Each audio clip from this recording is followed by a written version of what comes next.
ANM ನ್ಯೂಸ್ಗೆ ಸ್ವಾಗತ. ವಿಧಾನಸಭೆ ಚುನಾವಣೆ ಹಿನ್ನೆಲೆ ಬಿಜೆಪಿ ಮತ ಸೆಳೆಯಲು ಶ್ರೀನಿವಾಸ ಕಲ್ಯಾಣೋತ್ಸವಕ್ಕೆ ಮೊರೆ.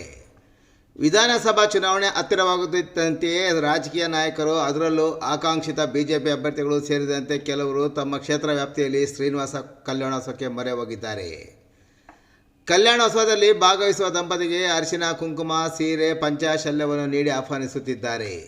ಈ ಮೂಲಕ ಅವರಿಗೆ ನೀಡಬೇಕಾದ ಉಡುಗೊರೆಯು ನೀಡದಂತಾಗಿದ್ದು, ಉತ್ಸವದಲ್ಲಿ ಲಾಡು, ಪ್ರಸಾದ, ಊಟ, ತಾಂಬೂಲ ನೀಡಿ ಸಂತೋಷ ನೀಡುವ ಗುರಿ ಸಹ ಹೊಂದಿದ್ದಾರೆ.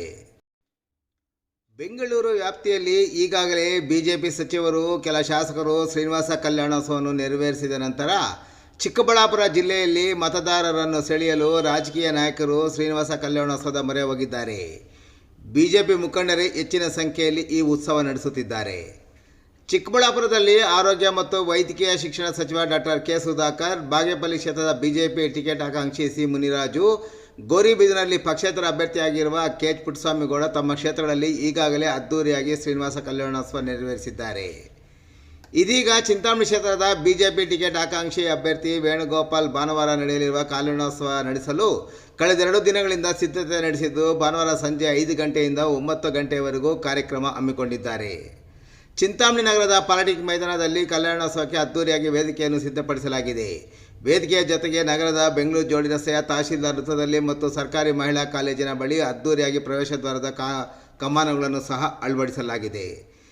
ತಿರುಪತಿ ತಿರುಮಲ ದೇವಾಲಯದ ಪ್ರತಿರೂಪವನ್ನು ಸಿದ್ಧಗೊಳಿಸಲಾಗಿದೆ. ತಿರುಮಲ ದೇವಾಲಯದ ಕಲ್ಯಾಣೋತ್ಸವ ನಡೆಸುವ ವಿಗ್ರಹಗಳನ್ನು ತಂದು ಅಲ್ಲಿನ ವೇದ ಪಂಡಿತರ ನೇತೃತ್ವದಲ್ಲಿ ಕಲ್ಯಾಣೋತ್ಸವ ನೆರವೇರಿಸುತ್ತಾರೆ.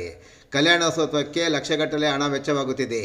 ತಿರುಪತಿಯಿಂದ ಕಲ್ಯಾಣೋತ್ಸವ ದೇವರ ವಿಗ್ರಹಗಳನ್ನು ಕರೆತರಲು ಲಕ್ಷಾಂತರ ರೂಪಾಯಿ ಪಾವತಿಸಬೇಕಾಗುತ್ತದೆ. ಭಕ್ತರಿಗೆ ಊಟ, ವಸ್ತ್ರ, ಲಡ್ಡು, ಪ್ರಸಾದ ಸಹ ನೀಡಲಾಗುತ್ತಿದೆ.